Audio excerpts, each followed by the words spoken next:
Hey, thank you for listening into this episode of Type 1 Error. Just a few quick announcements. First of all, I apologize for the audio quality of this episode. I had a real blood moment of setting everything up to record and then just completely forgetting to switch the microphone on. So luckily, I actually had some audio recording through my headphones, but it's a little dodgy, so apologies for that. And there's a bit of audio issues on both ends, unfortunately. So because of that audio issue, I hadn't posted this episode yet, although I recorded it quite a long time ago.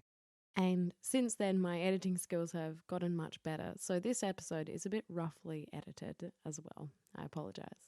And the next thing is that there will be a break in the next episode. So the episodes would be scheduled to come out on Boxing Day, but I will be taking time off and going on a big trek by myself for 5 days.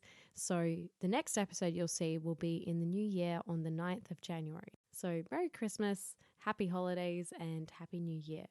With all this in mind, I really hope you enjoy this episode with Dr Qamariya Nasrullah. It's really interesting. They have such a wonderful background of embryology and more of the technical aspects of Jurassic Park, so it should be a really great listen. Enjoy and see you next year. Thanks.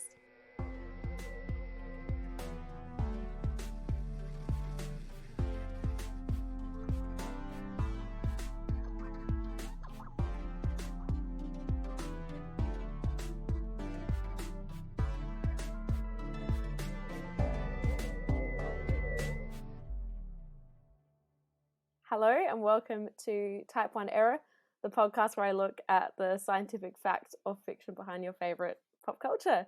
My name is Natalie. My pronouns are she, they, and today I'd like to invite Dr. Qamariya Nasrullah on the podcast. Hello, thanks for having me. Yeah, that's all good. How are you this morning? Okay, I'm still having some coffee and toast, getting my mind warmed up for this, so... Yeah, that's good. I've got my coffee here too, but I'm really bad for being a coffee slurper, especially when it's too hot. So I'm really worried about slurping sounds coming through the microphone.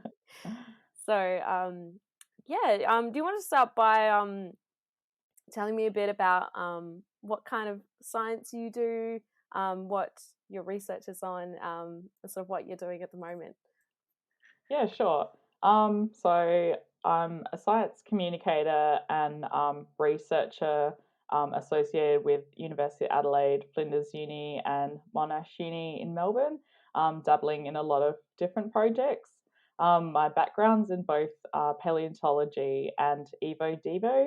And Evo Devo is looking at how changes during an animal's development shapes long-term evolution. So I actually got interested in science in high school from an inspirational biology teacher who I recently wrote a letter to thanking him, and he was like, "Yeah, cool," and I was like, "I love you, you changed my life." And then I went to do paleobotany at University of Adelaide with Bob Hill, so working on fossil plants. This led to me doing honours in paleontology with Gavin Prideaux at Flinders Uni, looking at giant extinct kangaroos, the stenurines. Cool.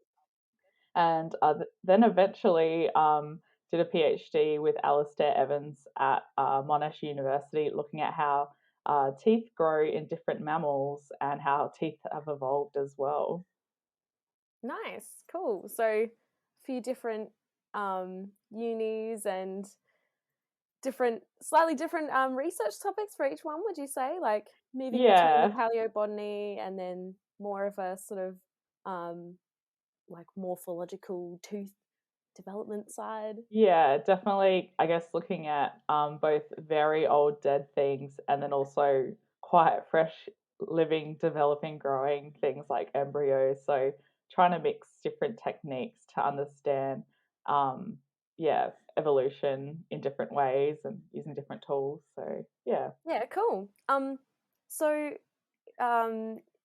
is a lot of the embryology, is that more of the are you looking at like current animals, so like currently, developing kangaroo embryos and things, or are you trying to sort of look at that and then extrapolate back into the past, or are you trying to find some poor fossilized embryo that didn't make it out very well? Like, how does that work, really? So I have been working on living animals and their development, but also trying to um, develop them as models to look at fossils as well. So, for example, I was looking at how teeth grow in mice, and then we kind of learnt more about how a tooth was lost in evolution 50 million years ago in mice evolution. So, and also looking at Tamar wallaby tooth development and replacement, and using 3D modeling to track that in real time. But then we can use that kind of patterning to look at a fossil kangaroo and try and work out how old a pouch young was, because we know Oh, cool. this many teeth appear at this time in a similar living animal. So yeah, it could definitely link back modern techniques with paleontology as well. Yeah. Oh, cool. Have you always been interested in the sort of paleontology side? And did you watch Jurassic Park a lot growing up? So I wasn't really into paleontology. I didn't even know about it until in later in undergrad. So like my third year, we did an evolution biology topic and got to go to Narracourt for 2 weeks, and I was like, oh my god, this is so cool. And I did watch Jurassic Park when I was little, and I remember it being terrifying, and I remember being scared to go to the toilet because I was afraid a T-Rex would rip me off the toilet like it did to the lawyer in the film. Oh my Um, god. but I wasn't like one of those kids obsessed with dinosaurs from day one. And I still am not super obsessed with dinosaurs. I really love Australian extinct fauna myself. So Hmm. big and small. So yeah, because I think dinosaurs get a lot of attention, but really there's so many cool, weird marsupials, birds, reptiles here Yeah. in Australia that used to roam around. I was gonna say dinosaurs are too mainstream. Like, no. I do realize now that we're 5 minutes in, and I didn't even say today we'll be looking at Jurassic Park. Um, so I will probably try and add something in at that point. In the edits. Um, that's cool. Do you have a favorite Australian prehistoric animal Oh, or a group of them? I guess I'm partial to giant extinct short-faced kangaroos, so stenurines, because that's what I've worked on the most. But there's just so many like that have such weird features. Like there's Palaecestes, which has been called like a marsupial tapir, and I've Thylacoleo, never which heard is of like that the one. oh That's yeah, cool. it's got a Yeah. long kind of nose, and there's lots of work being done on that at Monash Uni and Flinders Uni. Yeah, I don't know. And there's giant extinct thunderbirds, the Dromornithids, which I think you might have seen the news. There were complete kind of feet dug up in Alcuda in Central Australia recently. So Oh, I didn't hear there's that. just That's really cool though. there's just so many weird and wonderful animals that we're just still learning about and discovering. So in our own kind of backyard. So Yeah. yeah. Oh, that is nice. Um, I'm gonna have some coffee. Give me a sec. Me too. My coffee's a little bit cold now at this point, which is not the best, but still caffeine.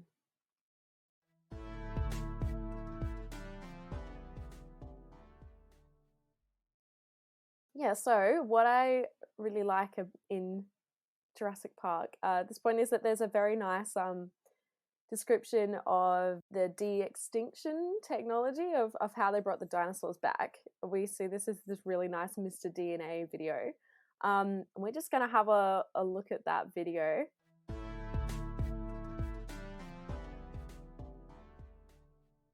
I've just stopped it after John has successfully given over a drop of his blood to the real life version, and they've just started cloning. So I'm assuming at this point all they're doing is like a DNA amplification. Was that your interpretation as well?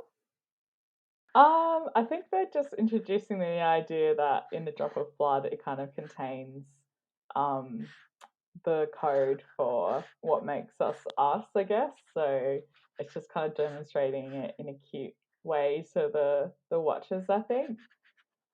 Hmm. Yeah. Yeah, I did wonder what the point of the why they made about 10 different versions of John at that point I was, think unless they're just saying, oh, well, because we have one drop of blood, we can get to one individual, but it's the same code, so we can make lots and lots of dinosaurs. yeah. Okay. I think it's so yeah, they actually have 15 different species at Jurassic Park, Mm. and so I think they've gotten them from different mosquitoes, but yeah, we'll see.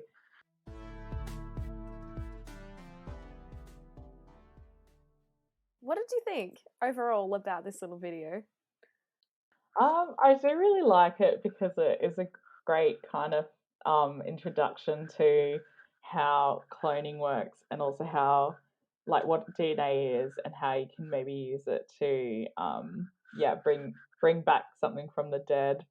Um, there are like a lot of scientific inaccuracies with the Hmm. video, but I think for its time, it was quite like forward thinking and introduced a lot of complex, yeah, scientific ideas to the general public. So yeah, I guess the intention's good, but maybe the execution's not so good. Yeah. I do like how like rinky dink, like just like 90s, or it reminds you of every single video you've watched at school, you know, in like year 9 or something, where they've tried to explain something using some cute metaphor, and sometimes it comes off as a bit cringy and then sometimes it's good. So, yeah. Yeah, and it like you still remember it. Like I still remember that video pretty well, and I watched it. Yeah, but like 20 something years ago. So Yeah. yeah, it's good psychom, that's for sure. Yeah, I know. Every time I watch, I'm just like, this is a very good explanation. Um, so you brought up a really good point before about the mosquitoes.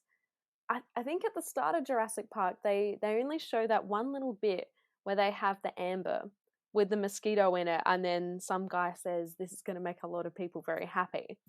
And then also in that video, we only see the one mosquito, but like you said, there are 15 or more species of dinosaur in here, and it sort of looks like they've tried to extrapolate that from one single blood sample in a mosquito.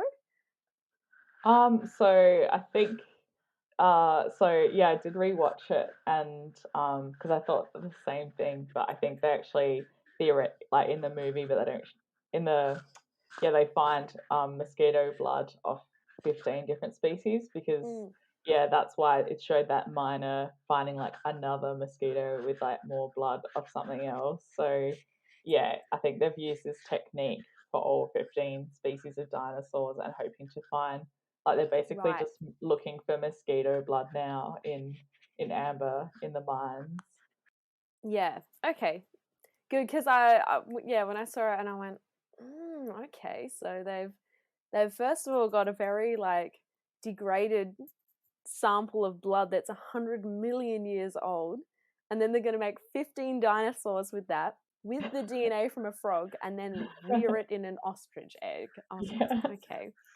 Yeah. Um, so I'm trying to remember, but and please correct me if this is totally off base, but is the oldest ancient DNA sample about, was it 700,000 years old, So and from a horse? there's a bit older one now, and I think it's over 1 million years old from a mammoth that's Oh, been cool. preserved in ice. So that's the only reason why it stayed intact for so long. So it's I think between yeah, it's up to 1.6 million years old, but they're still dating it. So but yeah, to get 100 million-year-old DNA, that is pretty much impossible at the moment. Like it would be degraded, like dehydrated. Mm. There wouldn't be kind of the preservational conditions you need to keep that DNA intact for such a long time. Yeah, how does amber, or does amber stack up to any other sort of preservation methods of, you know, if we have a mammoth in ice, I don't know, it was somewhere in Siberia or Russia or Yeah. somewhere, was it? Yeah, Yeah. I seem to remember a little bit of that. But yeah, are there any examples that you know of where amber has preserved something to the degree that you can get ancient DNA from it, or is it more just it preserves the the animal's body but not necessarily its DNA? Yeah, so I think there are a few examples where amber does preserve an animal's morphology, but I don't think it preserves DNA like to such a molecular level. But I think you could see like you could probably see like you can definitely see plant cells, for example. So you could see at a cellular level, um, but you probably wouldn't be able to get its DNA because it is like a dry environment. So yeah. Mm. Yeah, I wondered as well if you actually tried to execute this in real life and you assume that um, there is functional ancient DNA in that mosquito, do you think there'd be quite a high risk of contamination between a sample of dinosaur blood of whatever dinosaur it is and the mosquito's um, own DNA, especially if there's some sort of rudimentary digestive process? Do you think that they could try and make some dinosaur, but they actually get like half the DNA sequence of a mosquito? Like a Cronenberg fly like kind of thing. Sorry, what's that? I don't know what that one is. David Cronenberg. Also Jeff Goldblum's in that movie. Yeah. It's he does like creepy sci-fi kind of movies. Yeah, and there's Oh, one okay. where he splices Jeff Goldblum with a fly. Oh God, I've never even heard of Yeah, that. yeah. It's pretty good. And then Rick and Morty does like a parody of it as well.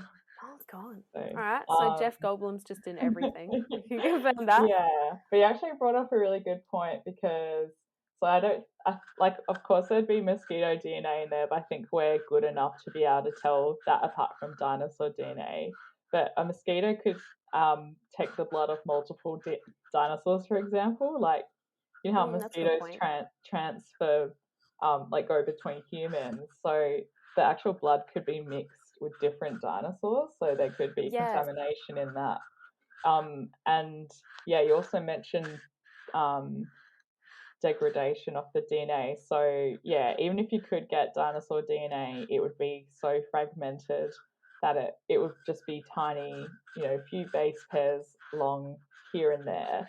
And in this video, they're kind of filling all the gaps in with the frog, but it's going to be like mostly frog and not very much dinosaur rather than the other way around. So they're Mm. really cloning like a frog with some dinosaur features inside an ostrich Yeah. egg. So yeah, It would be good, but obviously they weren't going to do that because I guess they didn't want to ruin the magic. If they had said sort of what degree of the organism it is, like, oh, was it meant to be 90% dinosaur and 10% frog, or or because it looks like in reality it would be like 2% dinosaur tops and the rest of it's just frog.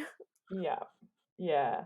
And then the choice of the donor eggs really interesting as well. So like now we know, and they were alluding to how dinosaurs are related to birds.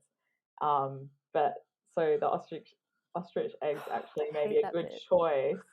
But again, the frog is like quite distantly related to Yeah, dinosaurs, so it's a weird choice.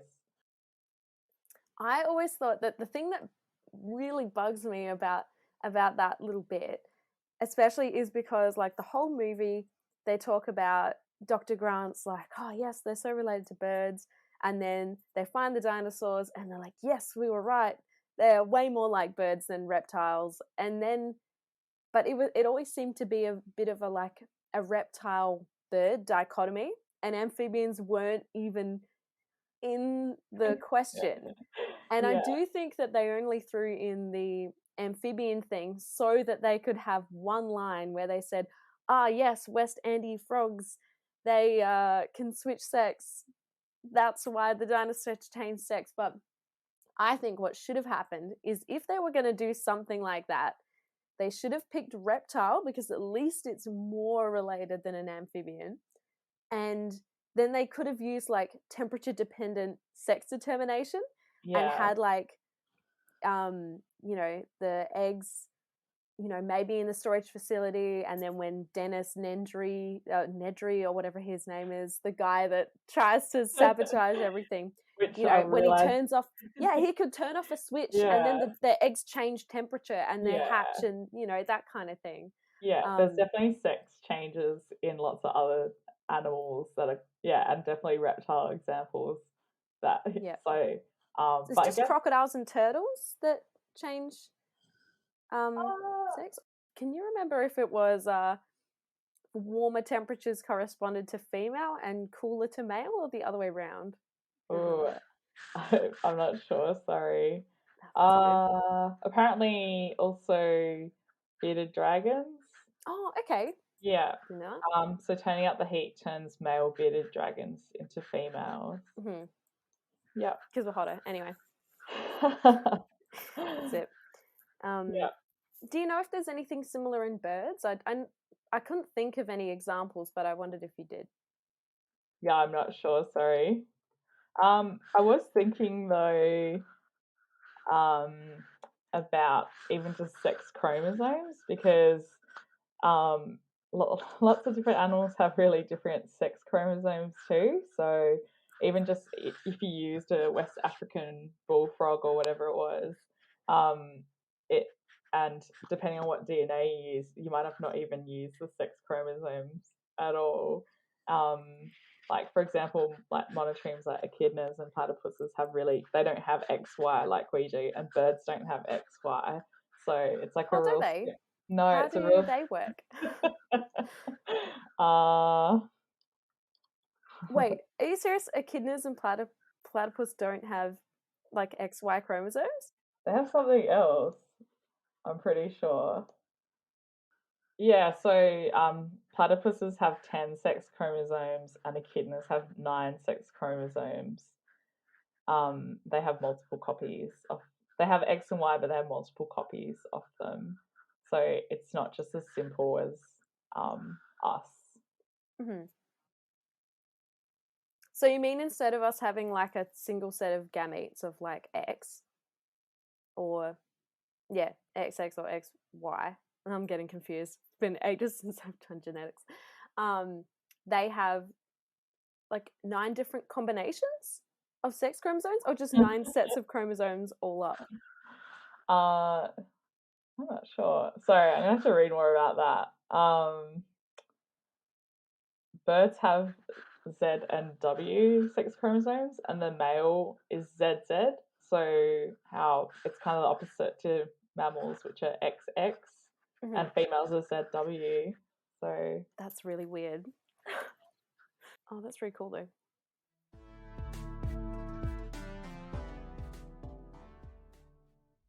Yeah. So, can you explain what the rationale was for, or try and interpret the rationale for why they had these embryos and then they put them in an ostrich egg? Because that seems very strange. Why would you not just grow them in, like a tank or some sort of artificial environment, instead of try to put it into the egg of another very, very distantly related species? Yeah. So yeah, tissue is actually really hard to grow in lab environments. So you can grow like an embryo or parts of an embryo kind of suspended in liquid or suspended in some kind of medium, but they don't often live for very long. They don't develop properly because there's all these factors that are inside the parent that we don't know about, that we can't replicate in a lab environment. So for example, one of my experiments was growing mice teeth in a petri dish and doing experiments on them. And we could grow, they kind of like look like little jelly shaped teeth. And they mineralized a little bit, but then about after a week, they just kind of fell apart because we weren't able to kind of support them three-dimensionally, and they're not getting all the nutrients that they need to become a fully mineralized tooth. So I think our technology is not there yet, but definitely in the future, if we're able to replicate every single one of those variables, we might be able to grow a human baby or any other animal. Yeah, like you see in kind of like an aquarium. So, Oh yeah. yeah. Do you think it was related to like a pressure thing, like having a sort of egg encasing, exerts a lot of pressure from different angles on a tooth? So if it's in a petri dish, it's just gonna like sit there and I don't know.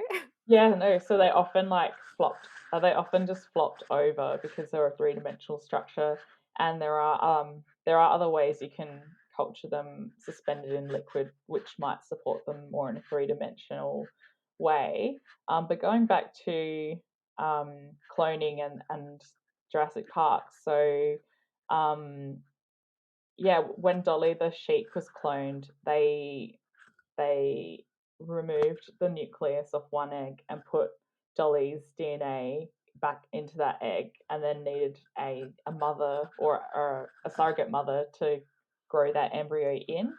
Okay. So I guess that's why they used the eggs, and they kind of incubated the eggs like you'd incubate a chicken egg, but instead of the chicken, it had the dinosaur frog thing in it.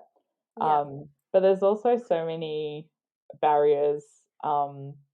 Something we probably learnt about this in first year biology, but pre-zygotic and post-zygotic barriers. So it's basically before fertilization, after fertilization of something, and all these checks that happen along the way where your cells would be like, no, this isn't going to develop into a proper thing, so we're gonna stop developing. So I'm surprised that it even got that far. How an amphibian DNA grew inside a chicken egg anyway. Would you mind explaining what some of those pre-zygotic and post-zygotic barriers would be? Because that was a very long time ago. Sorry. Yes. So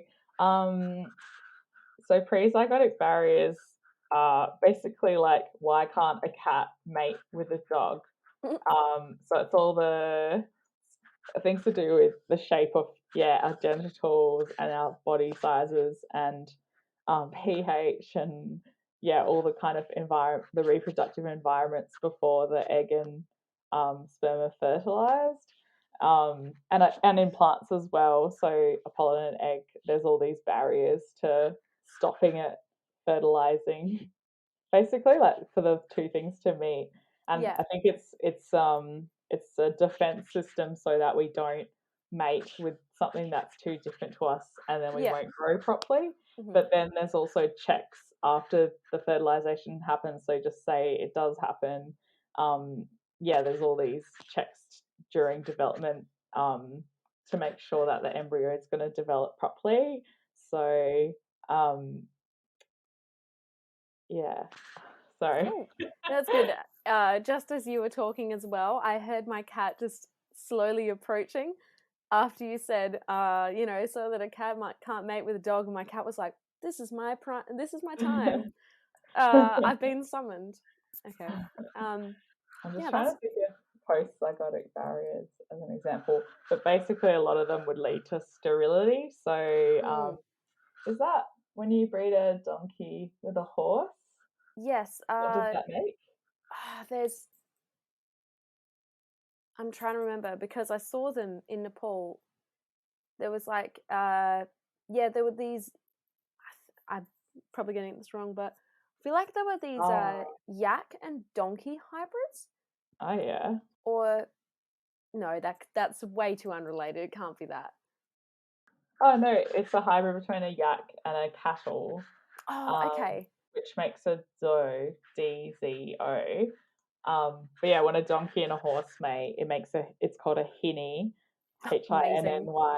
But they're basically sterile. So I think the same happens when there's like tigers and lions. So even though they were able to mate, they're sterile because their biology is basically like, no, you're not going to make it as a species. You're too different. Like there's too much of a mishmash going on here. It's a bit sad. but it's because the way our development works, it's too different in those two different species, so it's not going to work together and make healthy individuals. So I think that's interesting, even about the frog and the dinosaur DNA, because I imagine their development is so different that I can't imagine them kind of growing together. Yeah, so you mean that even if they did manage to, I don't know, circumvent the pre-zygotic barriers by doing all this, like cloning and putting it inside ostrich eggs and stuff like that, that the dinosaurs would probably be sterile anyway from the degree of hybridization? Yeah, Yeah. like we just don't know. We don't know how filling in the gaps of dinosaur DNA with frog DNA is going to actually work in real life. So it's just kind of a guess, and it could really be be what's the word when it kills? It's like could be really deadly consequences over, I guess, for the individual, where it doesn't even make it past an embryo, or it makes it to an adult and can't reproduce anyway. That's actually a pretty good segue into the next thing I want to ask about, which was the current sort of status of de-extinction, especially with the numbat and thylacine research. Do you want to explain a little bit about sort of what the current thinking is around that, and what's been happening? Yeah, so I think that the numbat thing is a bit older, and the newest one is Dunarts, the fat-tailed Okay. Dunarts. Yeah, so that's probably what you've seen in the news a lot lately. So it's basically, same kind of idea, where it's using Dunart DNA and inserting parts of the thylacine, or filling in parts of the thylacine genetic code with Dunart DNA, and then using a Dunart as a surrogate to grow the thylacine. Okay, so the Dunarts are found to share a more recent common ancestor with thylacines than numbats? So they're Okay, cool. I more didn't know that. closely related. Yeah. I think numbats are actually in their own family. I'm gonna have to look this up now. No, that's all good. Just for some context for the listeners as well, thylacines are otherwise known as the Tasmanian tiger, that went extinct in 1920, around about then, in Australia. And there's a very sad photo of the last thylacine in like a, do you remember what it was? In a zoo in Tasmania somewhere? Not in Melbourne. Maybe it was Melbourne. It had a very sad looking photo. Benjamin. Benjamin. His name was Benjamin. Poor Benjamin. Oh no, it was in Hobart. Yeah, in the Beaumaris Zoo in Hobart. Yeah, so numbats were thought to share the most recent common ancestor with thylacines, and so you could use in the way they sort of similarly describe in Jurassic Park, of current numbat DNA with the DNA of a thylacine, to help fill in some of the genetic gaps, and sort of bring the thylacine back to life in this thing called de-extinction, which is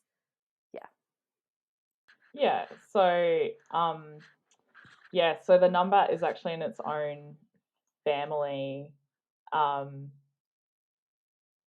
I like more recently we've learned that the numbat's in its own family, Myrmecobiidae.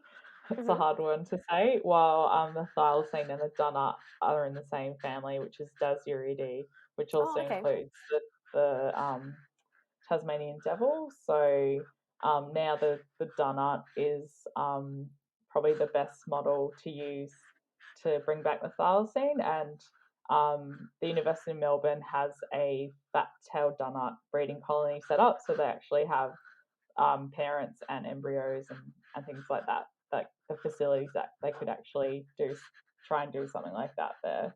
Cool. Do you know what the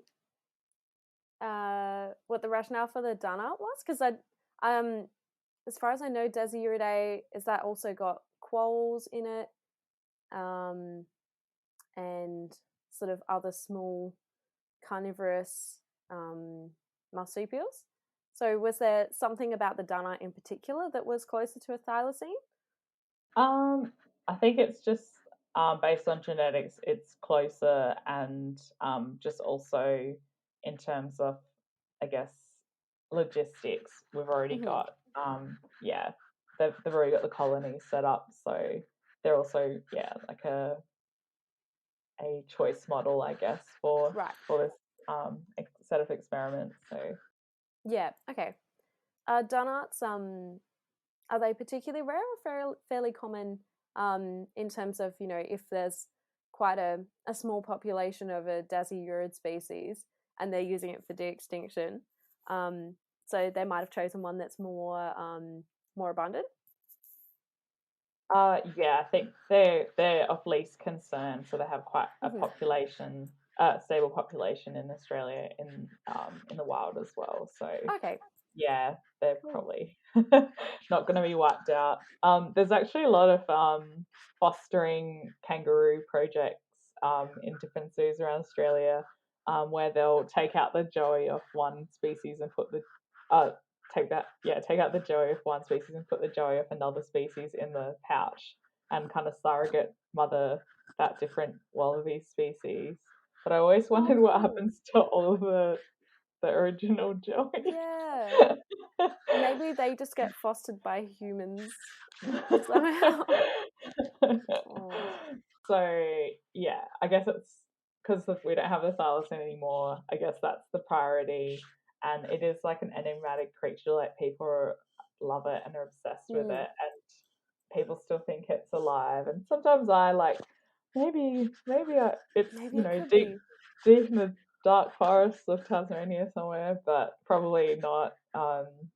Yeah, so I think it gives people hope, but I know there's like a lot of issues and questions that come up with the idea as well. So yeah, I did see a really good Be True to Advocate article. It was something along the lines of Tasmanian tiger rediscovered on grainy 2005 Nokia footage. Yeah. Every time. Yep. And people would send in like poo samples to experts to be ID, but it's just like dog poo or cat poo or fox poo. It's like poor scientists is just being sent all these fecal samples of not thylacine. It would be pretty disappointing to be like, oh, it's cat poo again. Yeah, so but like, you probably have to test them all because you're like, what if? Yeah. The amount of hope just getting dashed every single time. You're like, oh, I could have gone and pulled that out of the litter tray. Okay. That's a terrible job. Hey, I did my honours with bat poo, so I collected a lot of bat poo. At least it was bat poo, right? That's true. Hopefully. We didn't actually ID the bat, so maybe not. Yeah. But anyway.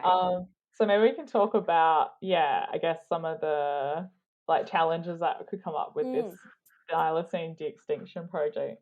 Yeah, for sure. So yeah, how it's going at the moment and the success of the thylacine project relative to Jurassic Park. What's sort of the current challenges and breakthroughs that you know about? So researchers have mapped the genome of the thylacine, I think in 2018, and that includes several of these researchers at University of Melbourne. So we've got part of the genome at least, and it was from a 108-year-old specimen from Museum Victoria. And it had DNA fragments between 300 and 600 base pairs long, which is like pretty good for ancient DNA. Sometimes they're only tens of base pairs long. But I don't think it's a complete genome, but it's probably a lot more information than you get than in Jurassic Park from of dinosaur DNA. But I guess for me, the biggest question, so I think the DNA part isn't the hard part. I think it's the post-zygotic barriers that I talked about, or the pre-zygotic barriers, and how a thylacine would develop in a dunite, because it's quite a different size and different biology. And even in going back to tooth development in the tooth world, there's been an experiment where you take out mouse teeth and rat teeth and mix them in the different mouths, and they'll kind of stay to the same size as their original, where they're originally from. So I'm thinking that if you put a thylacine embryo inside the mother, is it going to be a giant baby? Yeah. Or is it going to shrink down into a donut-sized baby? Or is that something that's going to have to be modified in the process? Yeah, I would not want to give birth to a massive thylacine baby if I was a tiny little donut. That would be And I'm awful. pretty sure donuts give birth to litters. So I'm sure they could make sure there's just one. Yeah. One growing at a time. That would be awful. Yeah. So I guess that's my biggest logistical issue with it. And then there's lots of questions about the morals as well, and the ethics of de-extincting something, because there are lots of species that are endangered that we could save from extinction with this money, which I totally agree with, but at the same time no one's funding those animals. And I think $10 million has been given to this project, and I'm hoping it's just using the thylacine as like a kind of as the tantalizing bait to get people interested, but it's actually going to do a lot of other secret science and good for other living marsupials. And they have actually talked about that in their project proposal as well, of how they might be helping other animals to learn more about marsupial genetics and reproduction. So I think science, getting science funded is a lot about marketing, unfortunately. And even Jurassic Park, it's like a big marketing ploy. But imagine all the amazing technology and advances that they make being able to fund that kind of research. So I think lots of people have just jumped to the negatives of it.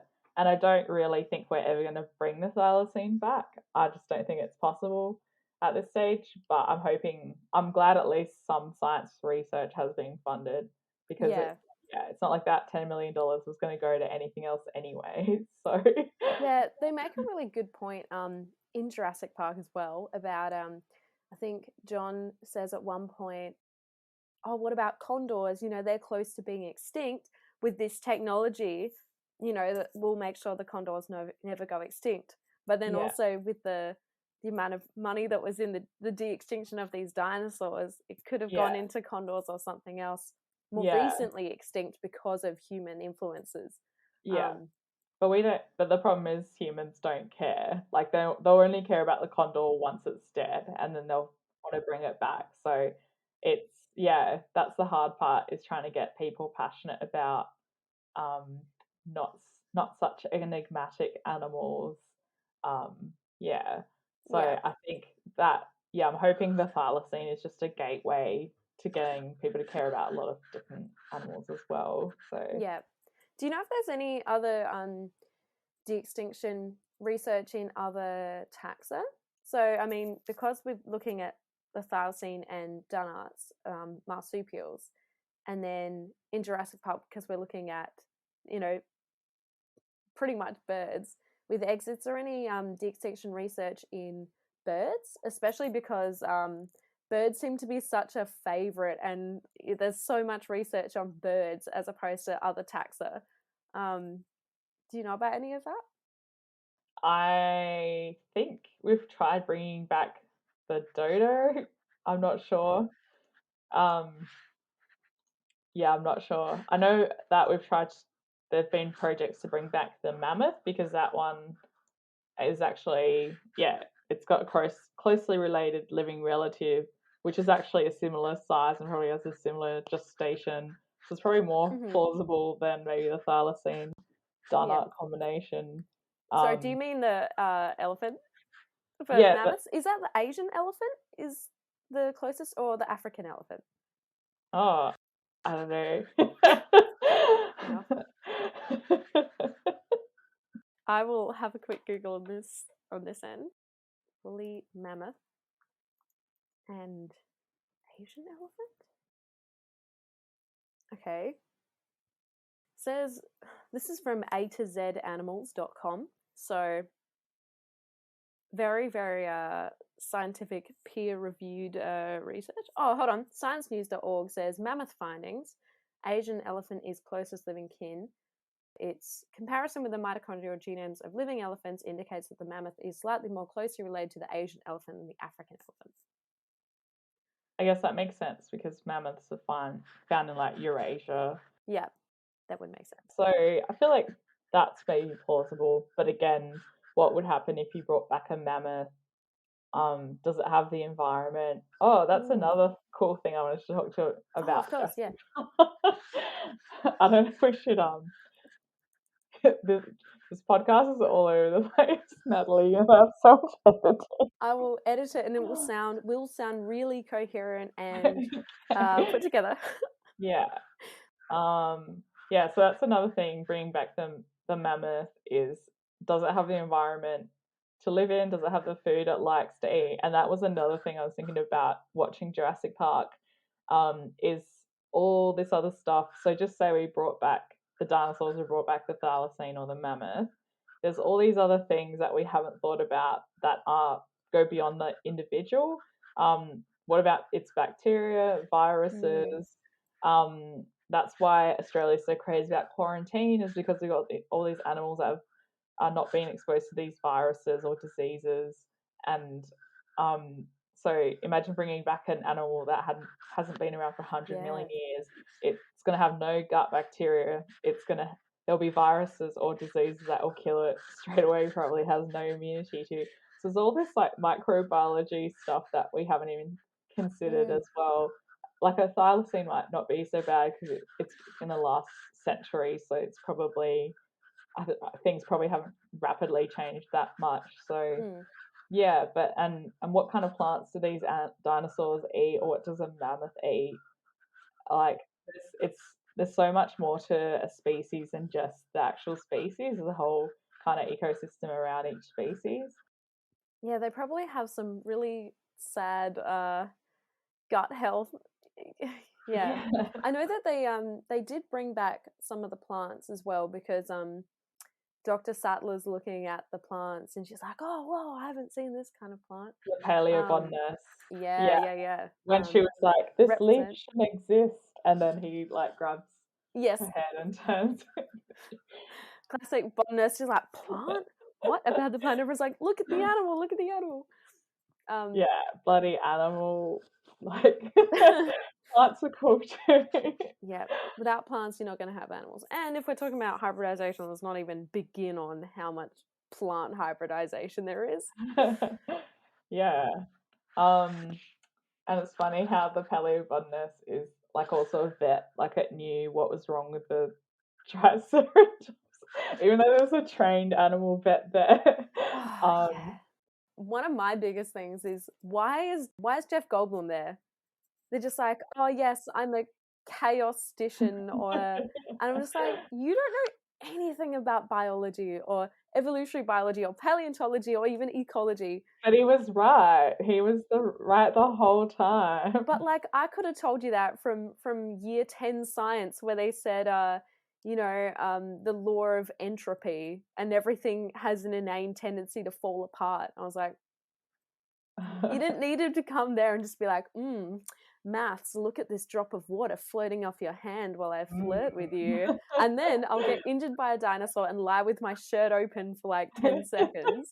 Like, what have you actually brought to the table? Lying there with his shirt open. I mean, you're not wrong. You're not wrong. You're gonna have something for the parents to enjoy watching Jurassic Park, I guess. I mean, I guess. I did see that recently he recreated that photo. Yeah. I also realised, so Nedry is nerdy. It's like an anagram. Oh my god. So it's just like the nerdy computer. Like, they didn't even try to come up with a name. They're like, here's a nerd. Yeah, that I didn't think about what a weird name that is, but yeah, you're right. It's just nerdy. Wait, what's his surname? Oh no, it's Dennis. dentist nerdy, basically. Yeah. So spot on. At least they didn't call Dr. Grant like Dr. Fossil and Dr. Sattler like Dr. Leaf or something. Yeah. Oh, I did want to add something to what we were saying about the ecosystem of de-extinction. So that did make me think that there were actually two sick animals in the park, and I was like, is that so? The Triceratops was sick. I think in the book they actually explain why the Triceratops was sick. Mm-hmm. And it was because it was eating that plant that it wasn't used to. But Mm-hmm. then was it the Brontosaurus also it was sneezing, and they're like, oh, it's got a cold. And I was like, oh, is it touching on this kind of idea that all the animals are going to get sick and die anyway? So Yeah. No, I didn't even think of that, but that's a really good point. Maybe they were trying to do that without actually having to address it. They're just like, oh yes, all the scientists will love this one of the sick animals. Actually, that just reminds me too. They introduce a concept at the very end that they don't touch on at all before, and then they never address ever again. But they talk about the lysine contingency, where they said that they only they deliberately deprive them of the amino acid lysine so that they can supply it to them, and then when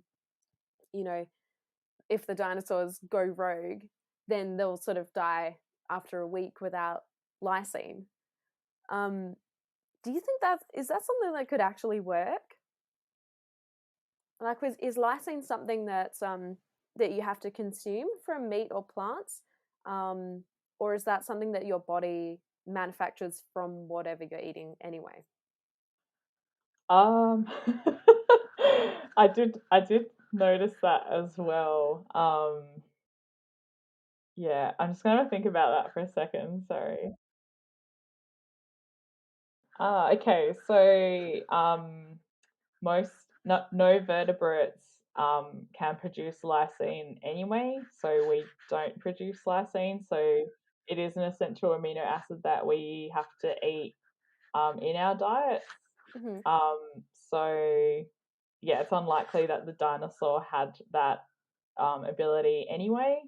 Okay, there's a cute line they threw in. Then they're like, "Oh yes, we thought of this one." And it's like, bro, none of the vertebrates have done that anyway. But trying to get credit for something else that you didn't do.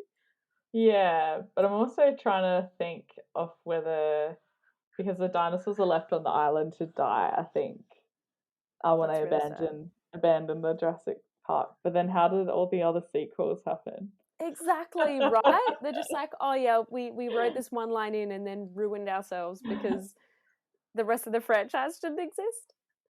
I haven't seen all the sequels. Yeah, neither.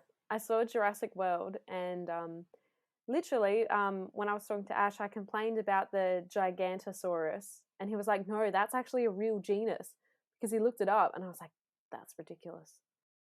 I'm conscious we're now we've just hit an hour. Okay.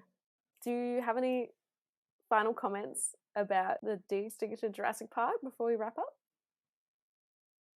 Um, I think Jeff Goldblum makes like a big speech about like just because you can doesn't mean you should. You shouldn't play with God.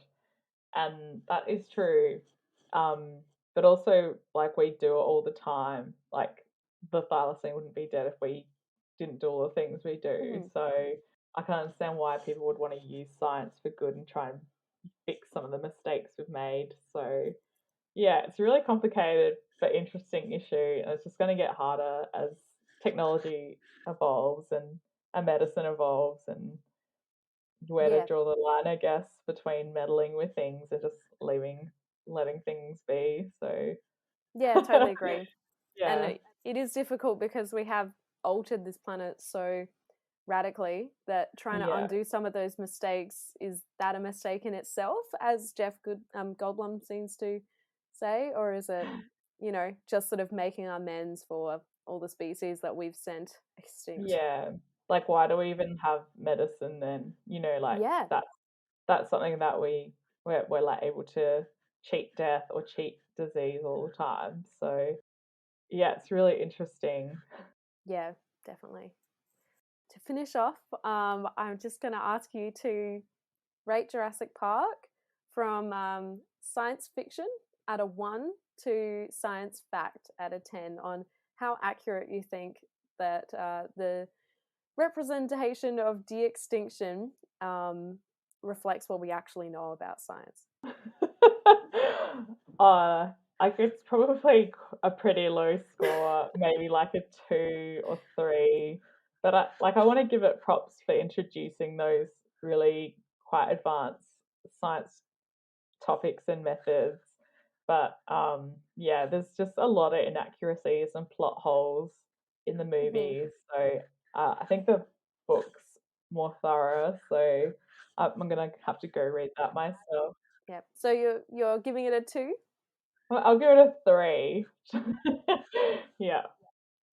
Yeah, I'm also going to share that sentiment of I like how they represented it and how they explained it to the audience. And obviously, creative license, you can't have an exciting book on an exciting movie on dinosaurs and bringing back dinosaurs from the dead without some creative liberties. So I think as far as they explained it, it's good.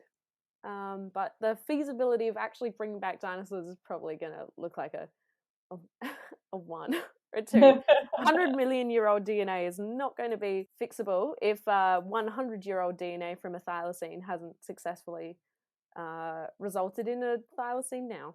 Yeah, no, totally. Oh, just to add to that, most of the dinosaurs in Jurassic Park are from the Cretaceous. You're like, cool. Cretaceous just a little bit out. Park. Yeah. Yeah.